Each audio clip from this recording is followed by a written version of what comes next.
नमस्कार मंडळी, मी Sneha the radiant woman या माझ्या यूट्यूब चॅनलवर तुमचं स्वागत करते. सो मंडळी, आज मी निघणार होते ठाणे उपवन संस्कृती आर्ट फेस्टिवलला जाण्यासाठी आणि जाताना ट्रॅफिक लागल्यामुळे थोडा वेळच लागला.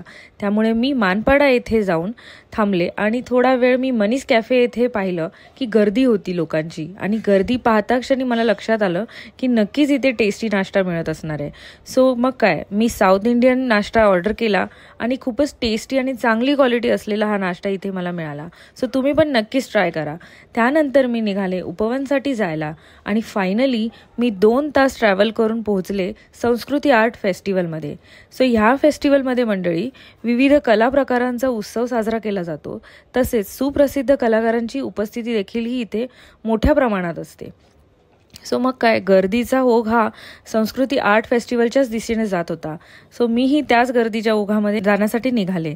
जाताच मला फेस्टिवलच्या मेन द्वाराजवळ म्हणजे मुख्य दरवाजाजवळच महाराजांची बैठक अवस्थेतील मूर्ती होती. आतमध्ये जाता क्षणी पाहिले अनेक स्टॉल्स लागले होते. वेगवेगळ्या खाद्यपदार्थांचे हे स्टॉल्स होते. तसेच इथे किड झोन सुद्धा होता. सो त्यामुळे लहान मुलांच्या मनोरंजनाची पूर्णपणे सोय इथे केली गेली होती.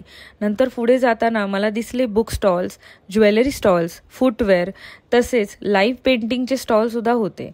आणि पुढे अजून थोडं गेल्यानंतर मला लक्षात आलं की आर्टिस्ट पेंटिंगचा स्टॉलसुद्धा इथे अवेलेबल होता आणि इथे विविध आर्टिस्टने त्यांच्या कलाकृतीने केलेल्या पेंटिंग्स इथे विक्रीसाठी लावलेल्या होत्या.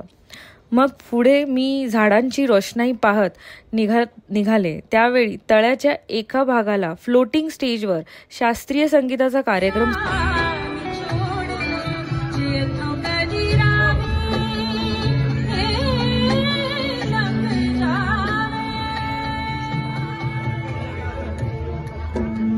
सुरू होता. तिथे देखील आकर्षक सजावट केली गेली होती. मग मेन स्टेजच्या दिशेने मी निघाले.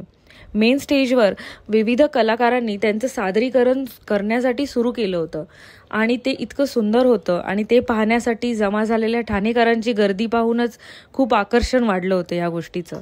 सो हा सगळा कार्यक्रम संपवून मी निघाले होते माझ्या घरी जाण्यासाठी. सो मंडळी, आजचा हा व्लॉग तुम्हाला कसा वाटला मला नक्कीच कमेंट सेक्शनमध्ये कळवा आणि भेटूया आपण पुढच्या व्लॉगमध्ये. तोपर्यंत बाय.